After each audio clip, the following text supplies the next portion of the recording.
So when he called me, he was like, all right, I got an hour, and it's my lunch break. And I was like, well, why don't you bring the car to me, and we'll take Ryan to daycare, and I can have the car and take you to work. And he was like, I don't have time for that. And he was like, I said, it's an hour break. It takes like 15 minutes to get anywhere from our house. In Stanley County, no shit. Right, yeah. You said you live over yeah, it's like right in the center point where I could get. I was like, so you're coming from Highway 52? Why can't you? Because it's not even in Richfield. It's right New London. So I was like, it's only going to take you 15 minutes to get here. Ryan and I are ready, so we're just going to drop it off and you'll have like 45 minutes when it's all done. I was going to say, it might not even be 15 minutes. It was, yeah, it wasn't. Might not be. We got there quick as shit, and then we took Ryan to daycare, and then I took him to work, and he had plenty of time left over. So, but he was acting rude about it. He's like, I'm not going to do this for you every day. I said, I didn't even say that. I just asked for today, you know, because I know that tomorrow you're going to be gone all night, and then Thursday you're going to be gone. So I was just like, I thought that this would be a good day for me to have a vehicle out of the week, and I said, plus I feel like I'm going nuts. Right. Just staying at home, Ryan. Like if you ever need, like, absolutely need to go somewhere, I can usually find a ride. You know what I mean? Like Steve, Amber, I try to avoid that, but you know. No, you're good. Some money. Yeah, but I know how it feels. I know how it feels. Yeah. Like, and I know how it feels to be with the kid along too. I do. I've been there before, so I got anxiety really bad when he told me his hours and stuff, because that first 18 months around his life, dude, I sat at home. Was that 18 months of rarely going somewhere? Yeah. And with a baby who can't talk, no adult interaction, stalker neighbors, like I went nuts. Oh my gosh, that's right. Like, dang. I had bad anxiety attacks. I cried all the time for no reason. I was super depressed and felt so unattached from the world and super alone, and that's so against my spirit. So when he told me that, I got really anxious over the weekend, really bad, because I felt like I was going to have to relive that. And I was like, why in the fucking world is my spirit the opposite of that? And yet my whole life I've been stuck in positions where I'm fucking alone and stranded. See, I don't get that. You basically just said what's happened to me for like the last 7-8 years. Yeah, it's real. just like constant situations that are blessings even. This is a wonderful job for our family and a great opportunity for him. And I'm proud because it's a retirement. It's a place that he can, you know, start a 401k and have a good life in advance. So it was a blessing, but why at the same time does the blessing have to include me stuck at home doing housework and no Ryan, okay Ryan, as soon as I wake up dancing, like just like no breaks, you know, and then I have no Believe me, I know. I know, but at least Jason, you get to go to work at night and interact with people. That's or true. Get out, you know, Yeah, like it's been one to the point person, where but you know, it still is. Yeah, where it's certain folk with me. It's been like 2.5 months where I've been out of work. And I'm just like getting stir crazy again, and now I feel even more trapped. And then when he goes off about, I'm not doing this for you every day, I'm like, did I say that? Right. And I said to him, I said, why does everything always have to be efficient for you and not efficient for me? And, you know, that was a good response. Because he was like, okay, cool, then I'll come get you. I think that got him. He was like, all right, well, I'm coming. He was like, but you guys need to be ready because I don't have time. And then he barely spoke to me. I was like, why are you so nervous? You seem like there's nervous energy. He's like, I'm just got a lot to do and want to do a good job at work. And I was like, well, be fucking positive. I was like, you know, we started this positivity thing and you got blessed because of it. Don't be sad during it. And I was like, it's a good thing. And I said, every time you start a new job, it's hectic the first fucking day. Hell yeah. I mean, like, you're just learning everything, you know, and I was just like, whatever. Let's goodbye. So. Like, you were talking about, you know, got a job, like, you know, you basically like a career type thing. I got such good news today, though. Yeah. All right, so. Here, I'm sorry. I just walked this thing. That's cool. Did I pass it back to you at all? Oh my god. Well, you. Like, it came right out. I was like. But I got such good news today, though, because you know I used to work at Genesis as the domestic violence counselor. All right. Well, this woman and baby, I used to work with her all the time. Like, she left, and she went to Monarch. All right. And then this guy, his name's Charlie Daniel. What? Yeah, but I have to tell you about him. Okay, but he was like the supervisor over all the locations, right? He's the one to make sure that everything's going smoothly, and he always told me, like, you know, once you get your license back, because that was more when we closed it down. Right. Like, we lost like 10 more times.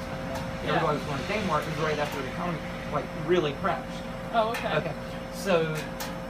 But they have an office in Concord, they have an office in Salisbury, which I'm not fucking doing that one. And then one in I'll just go to the Concord. Lexington. Okay, we'll go to Concord. Yeah, that's what I want to do. Yeah. See, I don't. Yeah, I can't. All right, so I worked at the Salisbury one for like 5-6 months maybe, and I wasn't working down. All right, because this was like, what year would this have been? Like 2008, 2009, right? So the thing with Kristen was fresh, right? So we drive right by it on the way up there, and all I would think about was like, you know, how shitty all that was to get there to do counseling, and I'm not worth a damn, you know. Like, That's it terrible. sucked. And there's no way to get there without passing like the graveyard. Yes. All right. So that's like the worst case. and it wouldn't be that bad these days. Clonopin. That's a draining. How does Clonopin give you energy? No. All right. So I take like a 0.5 milligram of Clonopin, right? Okay. That would calm my nerves. And then I take, back then, I take like 3 or 4 hydrocodone. Perfect combination. Yes. Okay. So I would do that. But anyways, so Charlie, I called, I have a friend, her name's Amanda. Do you know Amanda Whitley? Mm-mm. Okay. Wait, we used to be really, really good friends. Jason, don't list people that are 8 years older than me. She is, no, she's not, she's, Lily is one of your friends, and I was like, I don't think I don't know how old she is. She's younger than me, but like not a whole lot younger. Then I don't know her. Anyways. I graduated in 2008. I don't know what year she did. Okay. I really don't. But anyhow, what was I saying? I don't know. I always get you off track. And it's okay though. All right. Okay. You said that, do you know Amanda? Amanda, okay. All right, so that's how. All right, we'll just get past that. All right, so I don't even know why I brought her up. What are we saying? I'm lost. No, me too. I'm so lost. What are we talking about? Okay, I was talking about Genesis. Okay, all right, here we go. All right, so Charlie, he was the. I was calling for Amanda. She called me up. She's like, "Hey, I need an internship, right?" Okay. And she knew I worked there, so she's like, "Can you ask for me?" I was like, "Sure." Called up, like, "Hey, is Charlie there?"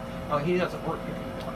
I was like, "Shit, I don't have any connection there anymore, right?" Well, went to the substance abuse evaluation today, and Sharon told me, like, Ann is back at Genesis in the position Charlie was in, and I know her really well, so as soon as I get my license back, I about guarantee I can get a job. You should. Like, because they always told me, you know, as soon as you get a license, let us know. You know? What? And that's a great opportunity. Is that's it not? A sign. I was so fucking excited today. Look at good things are coming to your life because you've decided to change your mind. Finally. Yes. Finally, good things are happening. I swear, it's crazy. Coincidences, people, information, and it all happens for a reason. You must know that because you should know that because it is what's happening. So take it as a sign. It's a good thing. It is. You're just about to get your license back and you find this out. I mean, do it. I know, right? Yeah. Like, I mean, that's not a coincidence what it is. So, there's been so many times here lately, like in the last, I don't know, month, that, like, I'll see, like, oh shit, this is happening. What? No. Like, I'm not used to good things happening. Well, I'm enjoy not. it. You're on the I am other so side. much. Like, I mean, that's why I'm like so upbeat and happy these days. Good. It's like, I mean, like, there's a bunch of good shit coming into my life. That's right? true. Yes. That's very true. And like, and I have somebody to talk to. Like, finally. I know, that's how I feel too. Oh my god, why is it so bad that I didn't have someone to talk to for so long? I know. I'm like, man, but yeah, that's like a basic task for a human being to be able to do. Well, my problem is I don't open up to many people. Yeah. I mean, I really don't. Like, I think I told, that's one of the first things I even told you is like, I put these walls up. Yeah. Right? And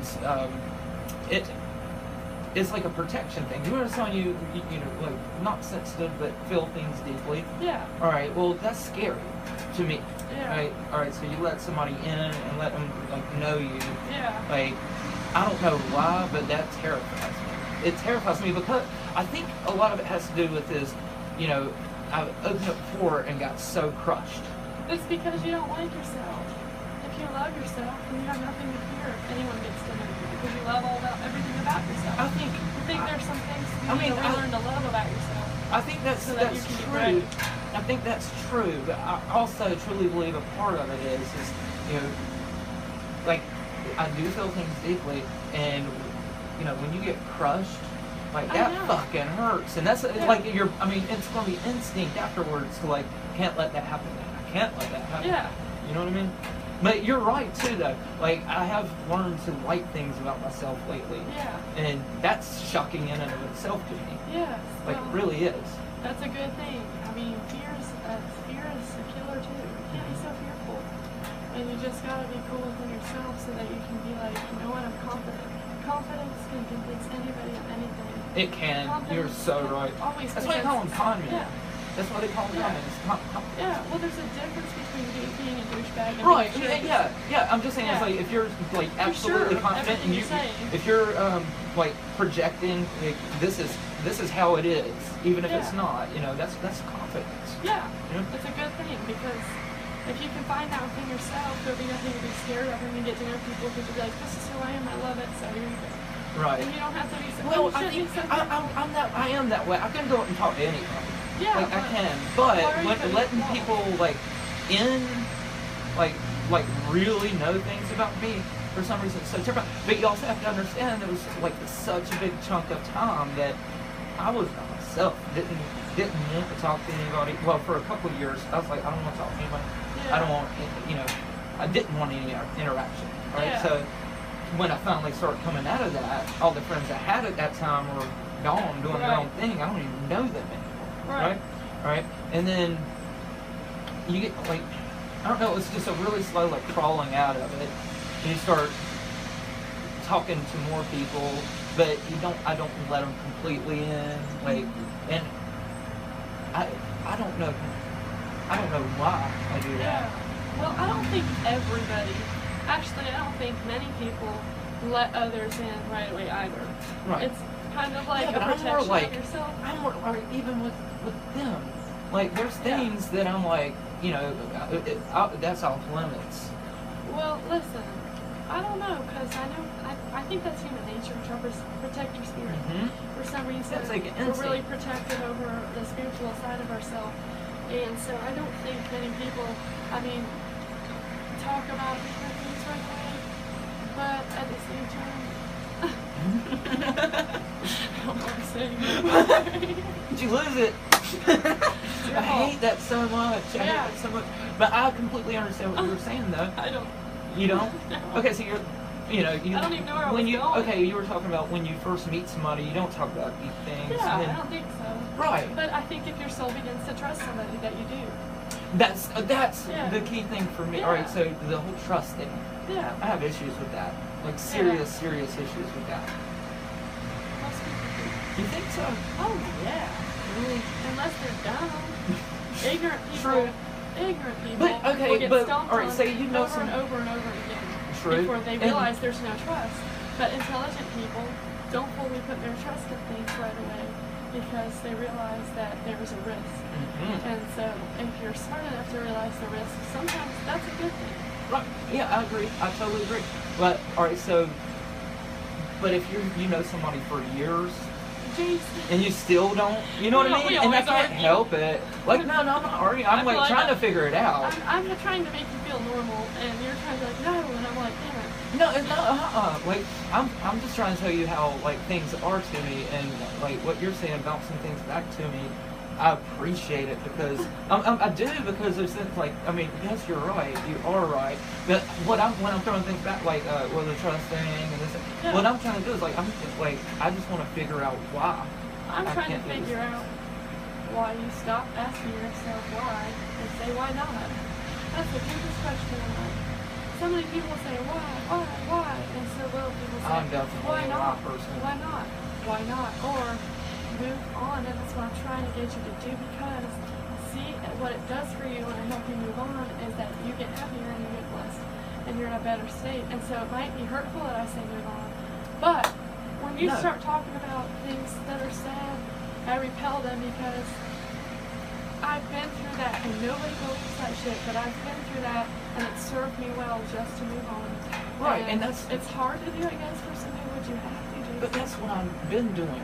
That's what I'm trying so hard to do. Not and it's just okay. Well, I'll finish with this. Okay, it's just that like no, you're not. I'm like, I hope he doesn't take this the wrong way, and I'm trying to say let's be positive. Yeah. Okay. I'll end it with this though. All right. So it's like I met you right at the point where I'm finally getting out of it. Well, you know what I mean? Does that make sense? And that's why, like, that's why it gets fresh in my head.